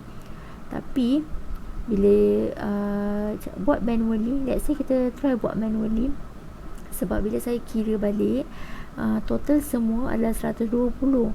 Total semua adalah 120, yang bermaksud NS tu adalah 120 kan. Kalau you tambahkan nilai kat tepi tu, semua ni adalah 78 sahaja. So kalau 120 tak 78, actually not 78, 80 if I'm not mistaken. 80 bila tambah semua benda ni, bila buat 120 tolak 80, you akan dapat 40. Maksudnya kat luar ni ada 40. So it is not supposed to be 40 kat luar ni. Kalau dia mesti cukup-cukup lah sepatutnya. Tapi disebabkan itu soalan yang ke D ni, you tak boleh just lorek sahaja. You kena buat sikit jalan kerja, yang mana you akan start dengan selain daripada F. So selain daripada F adalah kita ada 24, 15 dengan 14 kan. 15 dengan 14 kita senaraikan dulu. 24, 15, 14. And then untuk selain daripada G, selain daripada G kita ada 8, 7 and 14. Ini G, 8, 7, 14. Okay. Ada selain daripada H. Selain daripada H adalah 8, 10, 24. Okay. And then dia nak semua ni union. So you boleh buat F prime union G prime union H prime. So maksudnya semua ni you salin semua ni balik. So kita akan dapat 8, 7, 10, 14, 24 dan 15. 1, 2, 3, 4, 5. So this 5 number. So this 5 number should be kita punya N lah. So you just add sahaja, sebab kita nak ke barangkalian, right? So bila kita nak ke barangkalian, kita kena tambahkan semua ni. 8 tambah dengan 7 tambah 10 tambah 14 tambah 24 tambah dengan 15 and then divide with 120. Okay, so based on this value, you kena addkan semua ni. And then I will just add this one. 8 tambah 7 tambah 10 tambah 14 tambah 24 tambah 15. 8, 7, 14, 24, 15. 8, 7, 14, 24, 15, 10. Okay, so you dapat 78 actually. Okay, so this one is actually 78 over 120. So your probability should be 13 perkan dengan 20. Okay, so this part adalah a bit tricky lah, sebab you kena compute based on this nilai dia punya value ni. Okay, so that one adalah untuk example 6.10, and then example 6.11 is based on frequency sahaja. So untuk based on this frequency, apa yang you perlu buat adalah cari dia punya a patient state exactly 5 days, a patient state less than 6 days, at most 4 days. So yang bermaksud you kena try untuk keluarkan kebarangkalian, yang mana kebarangkalian tu based on dia punya nilai lah. Okay, kita akan pergi satu-satu.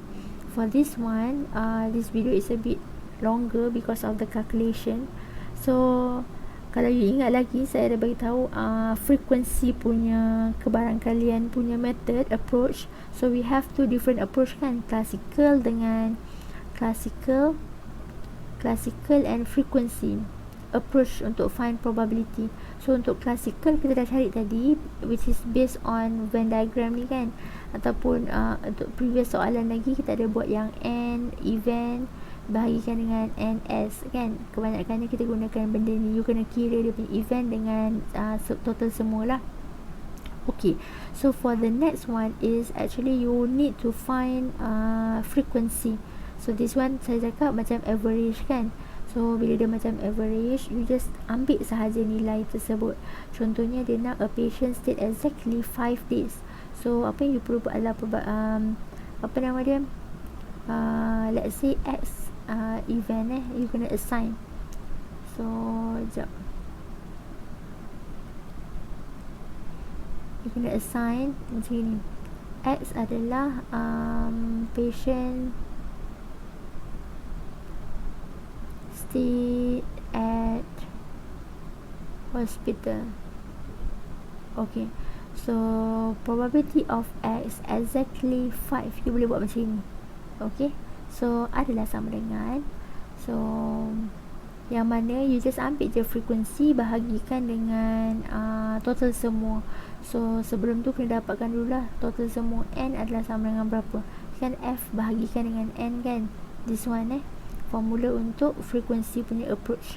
So jumlah semua ni kena tambahkan 15 tambah 32 tambah 56 tambah 19 tambahkan dengan 5. So n kita adalah sama dengan 127.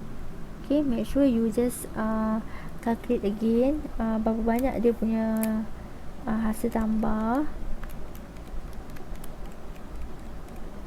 Okay, so then untuk dapatkan px equals to 5, you just pick sahaja. Dia nak exactly 5 kan, just ambil sahaja this one, which is frekuensi kita 56. So 56 perkan dengan 127. So this is frekuensi untuk A. And then kita proceed kepada B pula. Dia nak state less than 6 days, kurang daripada 6 days. So px kurang daripada 6 days. So kalau kurang daripada 6 days, tak termasuk 6. Jadi bila tak termasuk 6, kita akan start kira 3, 4, 5 ni lah. So just ambil saja 15 tambah 32 tambahkan dengan 56 and then dividekan dengan 127. Sebab dia adalah frekuensi divide with total number. Jadi 112 bagikan dengan 127. Okay, this one adalah untuk 103. Okay, 103 bahagikan dengan 127. For question example untuk C ni pula, okay, kita akan teruskan dengan C. So for this C, as you can see, patient stayed at most 4 days. So if you notice that at most tu maksudnya paling besar adalah 4 days, termasuk 4 tu. So kita kena ambil kurang daripada 4. So paling besar dia mesti 4, jadi dia mesti kurang daripada 4. Okay, so selebih-lebihnya adalah 4, dia mesti kurang daripada 4. Jadi kita akan ambil yang 3 dan 4 lah. So you need to have this 15 plus 32 and then you need to divide with 27. So for this part you akan dapat 47.127. Okay, so untuk for D pula, kita ada kebarangkalian dia nak X at least. So for your information, kalau at least ada sekurang-kurangnya 5 days. So maksudnya dia kena lebih besar dan equal than 5 days. So 5 lebih besar dan termasuk 5, which is 56 tambahkan dengan 19 and then tambahkan dengan 5. So you need to divide with 127. At the end you akan dapat 80 over 127. Okay, so this one adalah untuk based on this method approach. Kalau yang sebelum ni you dah belajar, saya dah tunjuk untuk classical punya based on NS ataupun NE bagikan dengan NS, but this time they based on frequency only. And then let us proceed with the next slide untuk complementary event. Complementary event ni sangat simple, not really tough question based on this one. I will just explain a little bit on 6.12. So based on this, a die is rolled. So a die is rolled means you need to have S equals to 1, 2, 3, 4, 5 and 6, betul tak? And then find the complementary of event getting a 5.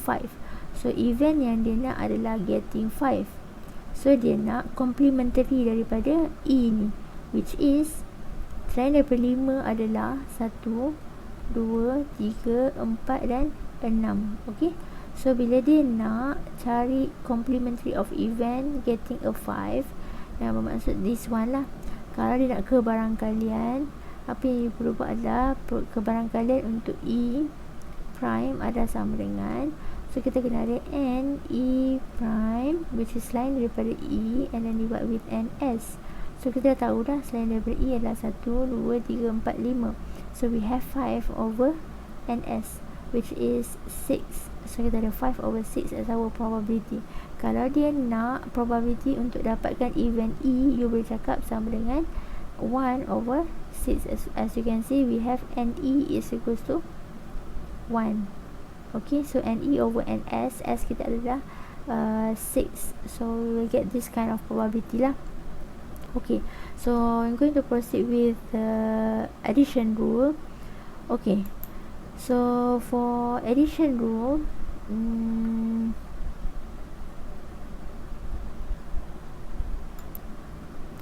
okay, so for example 6.13, as you can see, determine which of the event are mutually exclusive and which are not when the single dial is ruled.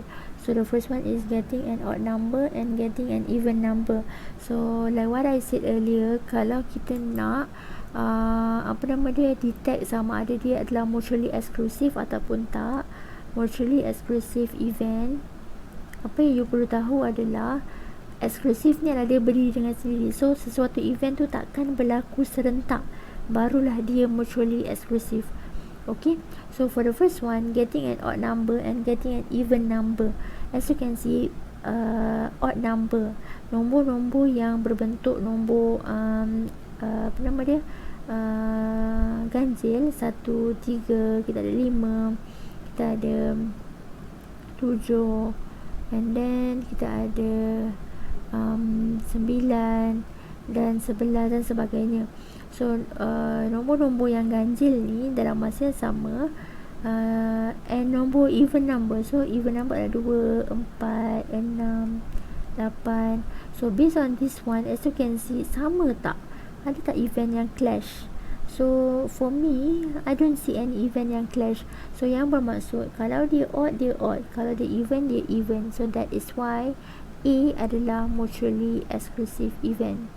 Okay, mutually exclusive. And then untuk B pula, I don't know why dia punya marking ni ada loading ni. And then getting a 3 and getting an odd number. So nombor 3, dapatkan nombor 3. So nombor 3 and then nombor odd number. So odd number kat sini, ni nombor 3, ni odd number. Nampak tak dia ada clash? So automatic untuk B ni adalah not mutually exclusive. Okay, sebab dia ada benda yang sama berlaku secara serentak, sepatutnya tak boleh ada persamaan. Okay, untuk C pula, getting an odd number and getting a number less than 4. So odd number adalah yang sini, and a number less than 4, contohnya 1, 2, 3. So 1, 2, 3 ni ada tak? 1 dengan 3 ni ada kan? So maksudnya dia juga adalah not mutually exclusive. And then untuk D pula, getting a number greater than 4 and getting a number less than 4. So dalam satu timeline kita ada 4. Kalau less than 4 adalah right here, kalau greater than 4 adalah right here. Ada tak dia orang clash? Tak ada. So that's mean untuk D ni adalah mutually exclusive event. Okay, so that is how you identify sama ada event tu mutually exclusive. Kalau you dapat satu situation yang mana adakah event yang ni mutually exclusive, you can identify sendiri adakah ada kemungkinan event tu berlaku secara serentak. Kalau ada kemungkinan boleh berlaku pada masa yang sama, yang bermaksud dia tak boleh jadi mutually exclusive event. Okay, you tak boleh nak assume sahaja, you kena try untuk make sure that betul-betul takkan berlaku benda yang sama lah untuk mutually exclusive event tu. Okay, so the next one is we need to identify this one pula, example 6.14. So based on that example, a box contains 3 glazed donuts, 4 jelly donuts and 5 chocolate donuts. If a person select a donut at random, find the probability that either a glazed donut or chocolate donut. So kita ada or, as you can see, or tu represent sebenarnya adalah operasi tambah. Ingat kan, kita ada or dengan and. Kalau and tu maksudnya operasi darab, kalau or tu operasi tambah, yang mana or tu represent addition rule. So kalau addition rule, sebenarnya kalau you tak tahu sama ada tak mutually exclusive event ataupun tak ada ke mutually exclusive event tu, you kena identify menggunakan method yang saya bagi tahu tadi, sama ada classical ataupun menggunakan frekuensi sahaja.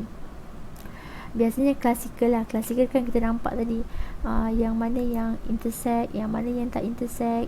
Kalau you ingat lagi, yang tadi classical saya baru buat, yang kita kena buat and contohnya E and F contohnya kan.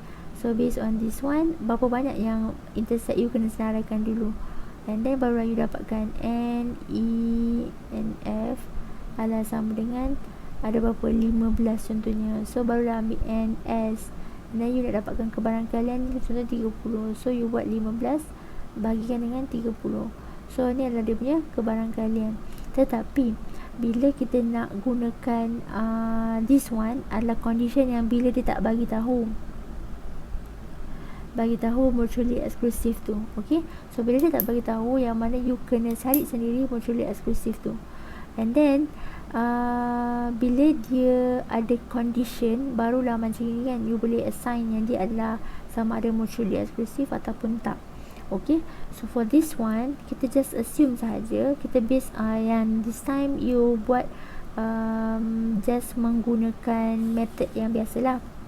So method yang kita nak gunakan adalah addition rule. So untuk addition rule, just ambil je sahaja untuk A event, let's say ni adalah untuk glazed donut, and then B represent jelly, C represent kita punya chocolate. So untuk glaze ni kita ada NA, event yang A adalah 3, N untuk jelly adalah 4, N untuk chocolate adalah 5.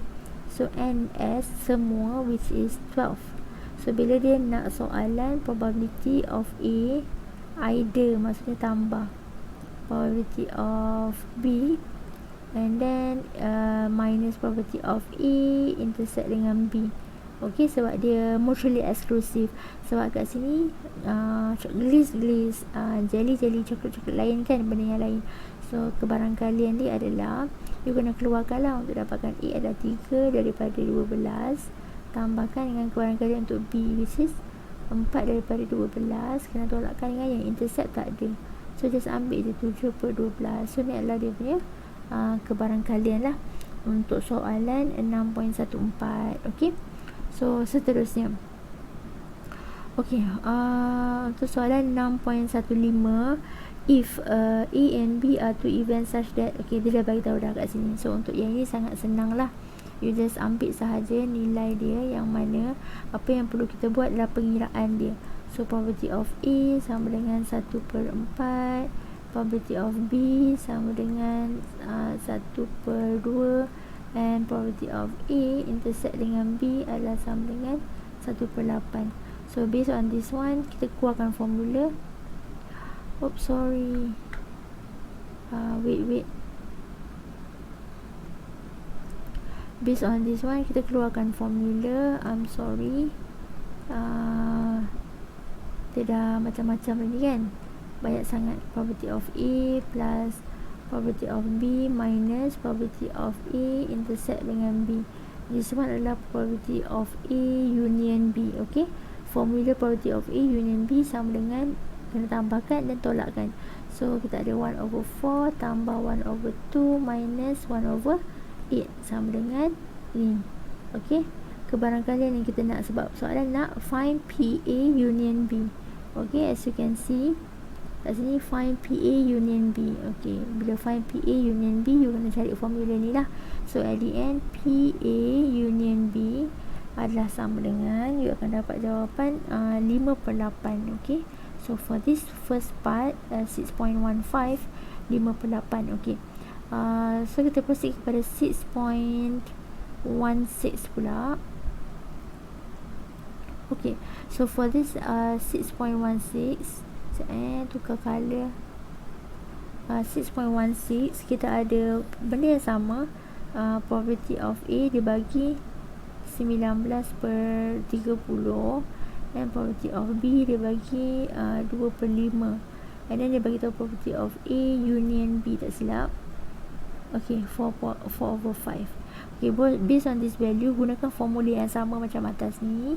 So PA adalah 19/30, tambahkan dengan PB adalah 2/5, and then ni tolakkan dengan PA intersect dengan B. So tolakkan dengan PA intersect dengan B yang kita nak cari. As you can see kan, find PA intersect dengan B, this one. So sama dengan PA union B, which is this one lah, 4/5. So you pindahkan ni ke sini, pindahkan ni ke sini, terbalikkan dia kan.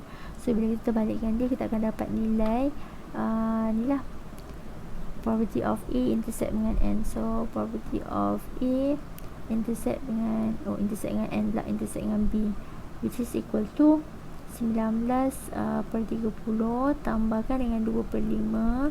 This one tolak, pindah sebelah jadi tambah pindah sebelah tolak, so tolakkan dengan 4/5. Okay, so you akan dapat nilai for this one is 7/30.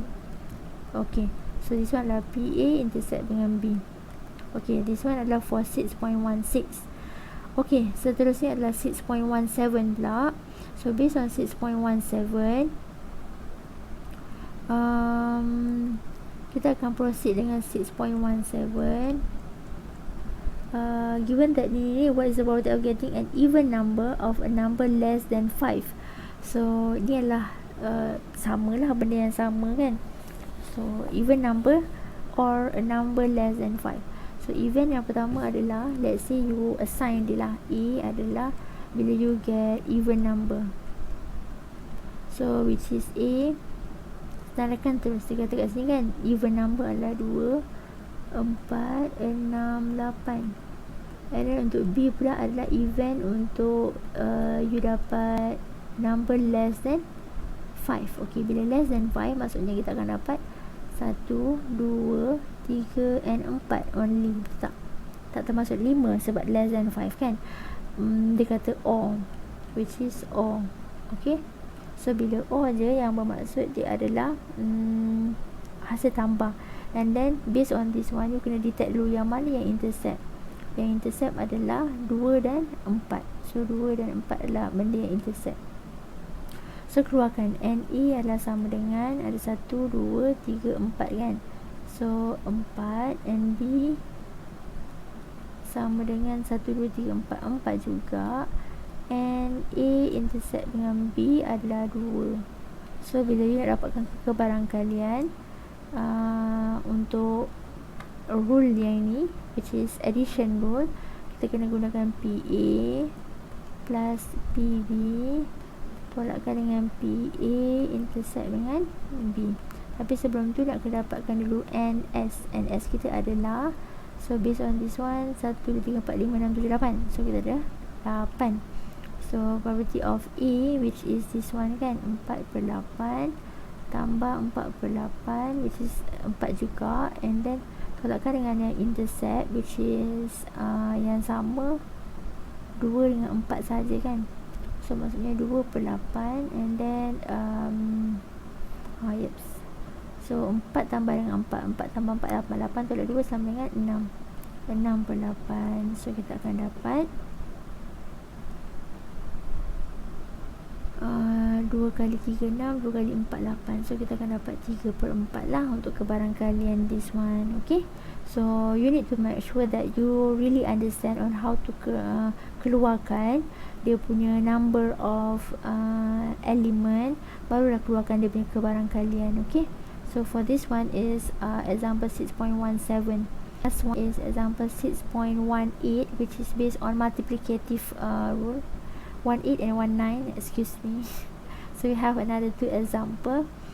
Okay, so based on example 6.18, an urn contains 3 red balls, 2 blue balls and 5 white balls. A ball is selected and its color noted, then it is replaced. A second ball is selected and its color is noted. So dua situation ni sama, cuma yang pertama, situation yang pertama adalah bila that number you replace, as you can see kan, then it is replaced. So maksudnya bila replace kan, apa yang dia nak berikan adalah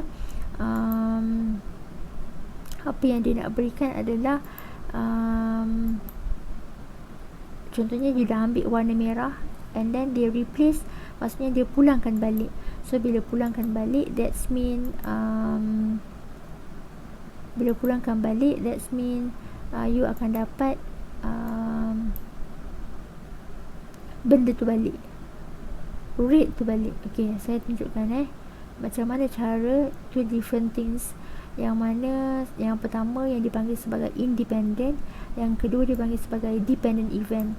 Kalau you ingat balik, like what I said earlier, untuk multiplicative rule kita ada dua jenis, which is independent dengan dependent event. Betul tak? So the first one is bila you ada replace tu maksudnya dia pulangkan balik, yang mana dia adalah independent event. So okay, let's get started. Yang pertama sekali, you ada 3 red ball kan, so red, blue dengan white. So saya akan terus buat tree diagram yang mana kita ada red, blue dengan white ball. So dia ambil 2 kali saja kan, so yang ni adalah pertama kali, ini adalah kali kedua. Okay, kali kedua adalah red, blue dengan white lagi sekali. So red, blue and white. Dan kali kedua bersama red, blue and white. So red, blue and white. And then this time bersama juga red, and then kita ada blue, dan kita ada white. Okay, so this one adalah bila dia replace.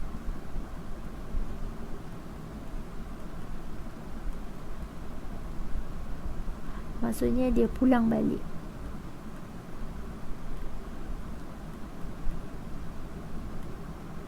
Dia pulangkan balik ball tu. So an urn contains 3 red ball. Urn ni maksudnya satu jar lah, macam jar macam tu, mempunyai 3 red ball, and then 2 blue ball and 5 white ball. So total semua adalah 5 tambah 2 tambah dengan 3, kita ada 10 kan. So 10 adalah semua. Jadi bila you nak buat kebarangkalian, apa yang you perlu buat adalah you just mention sahaja kebarangkalian terus kat bahagian sini. Okay, so sebelum tu dia nak a second ball is selected and its colour is noted. So dia just nak based on this kebarangkalian lah. So you boleh senaraikan dulu lah. Saya nak senaraikan dulu lah semua kan. So kita akan dapat red, red, red, blue, red, white, blue, red, blue, blue, dan dapat blue, white. For this one you akan dapat white, red, white, blue, and then white, white. Nampak tak? White, white, white, blue, white, red. So kena read on this dahan lah. So sebenarnya kat sini kena buat koma, kena buat dalam kurungan, okay, untuk dapatkan sample space lah. Kalau dia tak minta sample space, it depends on you. Tak buat dalam kurungan ni pun tak ada masalah. Okay, okay. So based on this value, barulah saya nak cari dia punya kebarangkalian. So untuk dapatkan kebarangkalian, first kali you start dengan this one. Kalau dia pulangkan balik, kebarangkalian dia sangat senang, which is tak ada masalah. Yang pertama contohnya lah kan, untuk warna merah ni kita ada 3, and then daripada 10. Untuk warna biru kita ada 2 daripada 10. Untuk warna white ni kita ada 5 daripada 10. Okay, ini adalah permulaan. Dari kebarangkalian untuk you dapat warna merah ni adalah 3 daripada 10. Kebarangkalian untuk dapat warna biru adalah 2/10, dan 5 white adalah 5/10. Kali kedua, bila you contohnya first bola dah diambil warna merah, and then second time you akan ambil warna merah lagi sekali, tetapi merah yang pertama tadi you pulangkan. So dia punya total kat sini tak berubah, masih lagi ada 3 bola. Kalau bola yang merah dah ambil pertama, and then you pulangkan balik, so bola tu akan kembali 3 balik. Okay, maksudnya dia tak berkurang. So untuk yang kedua ni, kalau dia replace, sebab tu saya cakap replace ni sangat senang, you just salin je balik. So maksudnya kat sini pun dapat 3/10, ini pun dapat 2/10, ini pun dapat 5/10. Similar with this one, 3/10, 2/10 and 5/10. Okay, sama juga macam ini, 3/10, 2/10 and 5/10. Okay, for this one, bila dia nak soalan yang pertama A, selecting 2 blue balls. So yang first kali adalah 2 blue ball. 2 blue ball adalah this one. Nampak tak? Warna biru dua-dua ni. So bila 2 blue ball antara dahan ni, which is 2/10 times dengan 2/10. So you akan dapat 4/100, which is, for this one you akan dapat 1/25. Okay, so that one lah untuk A, bila dua-dua warna biru. And then sebab tu saya cakap buat dahan ni sangat senang lah bila you nak pick. Selecting 1 blue ball and then 1 white ball. Dia nak warna biru, lepas tu dia nak putih. So dia nak biru lepas tu warna putih. So this one biru lepas tu warna putih. Ada tak lagi biru lepas tu warna putih? Tak ada kan, satu je. So this one lah, 2/10 dengan 5/10. So 2/10 you times with 5/10. 5 kali 2 10, 10 kali 10 100. So akan dapat 1/10. Okay, so tengok adalah untuk B. Dan untuk C pula, selecting one red ball and then one blue ball. So dia nak one red ball lepas tu baru blue ball. So red and blue ball, this one. One red ball and then one blue ball. Tapi dia tak bagi tahu one red ball and then one blue ball. Okay, so maksudnya dia nak berturutan lah kalau lepas kata and then kan. So untuk yang ketiga adalah 3/10 you times with 2/10. 3 kali 2 6, 2 kali 2 10, 10 kali 10 100. So akan dapat 6/10, which is 3/50. Okay, untuk D pula dia kata selecting one blue ball and one white ball. So maksudnya bila kata one blue ball dengan one white ball, maksudnya tak kisah daripada mana. One blue dengan one white tu tak kisah blue dulu ke white dulu ke white dulu ke blue dulu. So satu warna biru, satu warna putih. So biru dengan putih. Apa yang kita nak adalah blue and white. So biru dengan putih, biru dengan putih, biru dengan putih, biru dengan putih, blue dengan white, putih dengan biru, blue dengan white ataupun white blue. So dua benda ni sahaja kan, white blue ataupun blue white. So you just pick on that one. So you akan dapat this one lah, 2/10 times with 5/10. So antara dahan ni you kena times, tapi within this dahan kena darab, tapi antara dahan ni dengan dahan yang lain, which is pokok-pokok yang seterusnya atas dengan bawah ni, you kena tambahkan lah. Okay, different types. So this one adalah 5/10 and then you kena times with 2/10. Sekejap 5/10 2/10, 2/10 5/10. Okay, so at the end untuk D ni you akan dapat 3/25. Okay, so E pula. Untuk E pula adalah selecting one red ball and one blue ball. Okay, one red ball and one blue ball. So satu red dengan blue, blue dengan red ataupun red dengan blue, blue dengan red, red dengan blue. Okay, so for this one sekejap 2/10. Ini supposed to be you dapat salah-salah 1/5 3/25 ni jawapan untuk E. So you ada ambil daripada sini 3/10 darabkan dengan 2/10. So 3/10 darabkan dengan 2/10 and then you pluskan dengan ni pula 2/10 darabkan dengan 3/10. So 2/10 darabkan dengan 3/10. So at the end you akan dapat 3/25. Okay, so for this answer adalah 1/5 and then this answer is 3/25. Okay, so this one adalah conditionnya bila dia adalah replace, maksudnya bola tu dipulangkan balik, which is untuk 6.18. bola tu dipulangkan balik. Okay, so the next one is 6.19. Situation dia berbeza dengan bila bola tu tak dipulangkan balik, 6.19.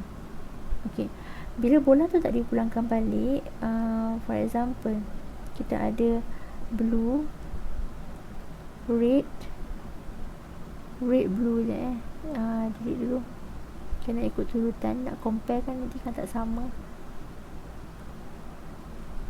Sekejap so kita ada red, ada blue and ada white. Red,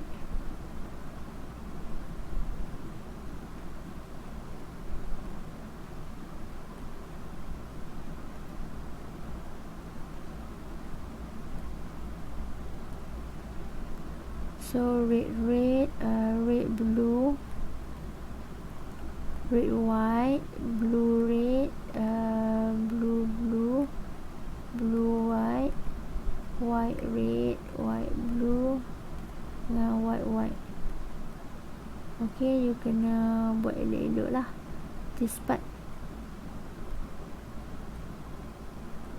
Okay, so I'm going to proceed with the next one is which is dia punya calculation probability dia, kebarangkalian. So untuk kebarangkalian, like what I said, total semua adalah 10.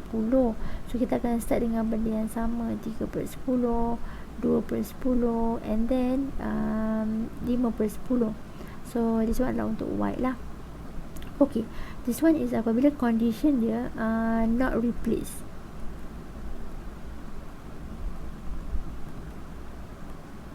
Maksudnya tak pulangkan balik.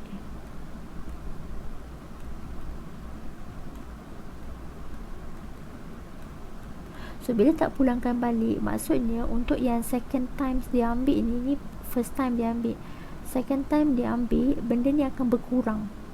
Okay, let's say lah yang pertama kali sekali you dah ambil warna merah, so kali kedua you akan dapat warna merah lagi sekali.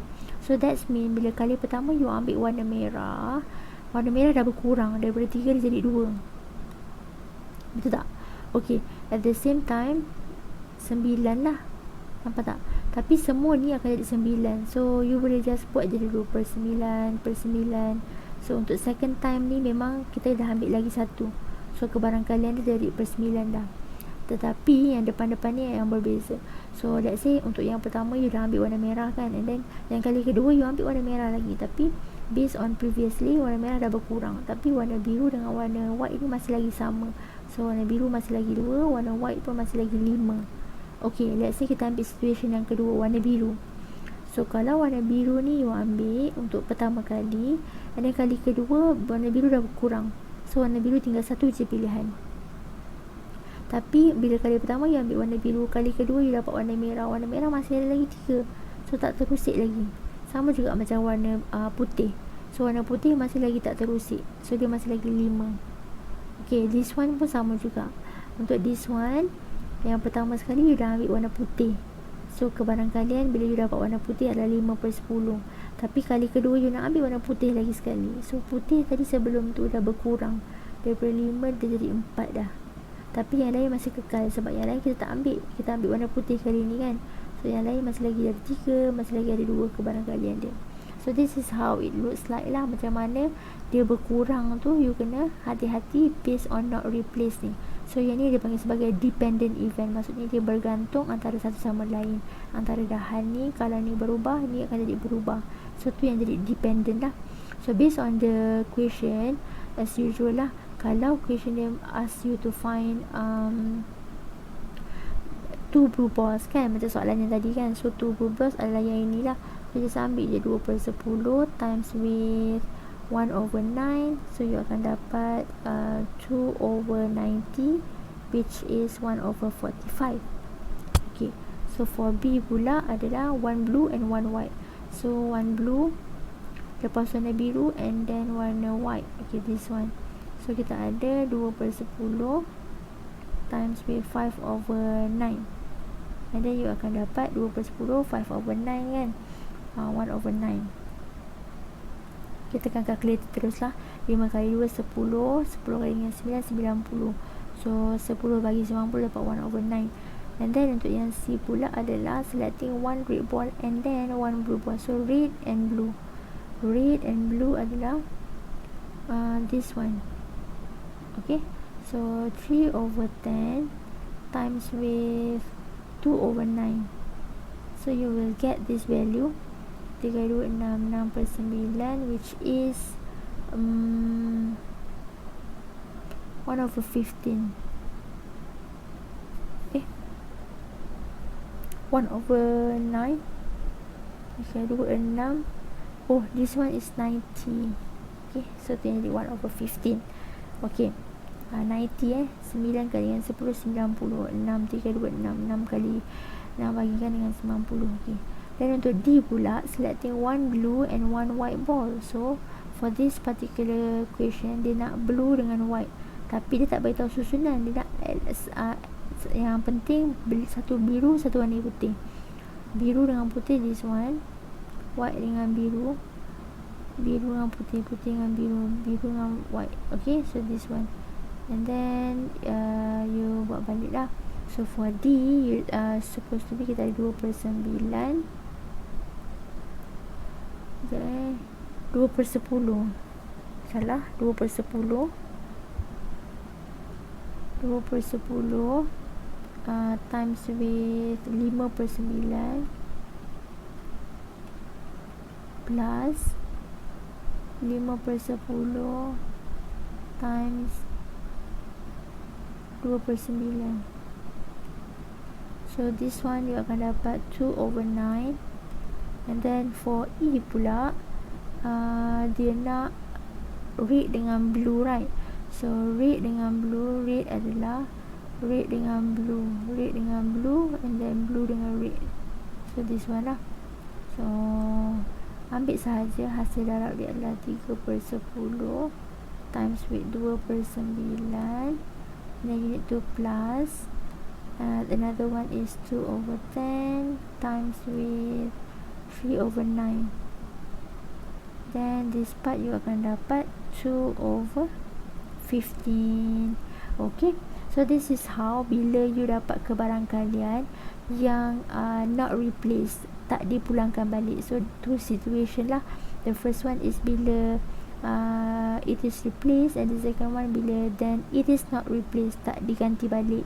So this is how it looks like lah. Macam mana nak cari antara dahan-dahan ni, you need to multiply, but then antara dua ke bawah ni you kena pluskan dia. So dia adalah antara independent dengan dependent event. So for that, I think that's all untuk our lesson based on part 1, introduction to probability, because the video is already long enough to make the calculation. And then I'm going to proceed with our tutorial lah for the further explanation.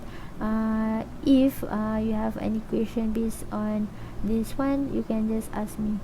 Okay, Assalamualaikum and thank you.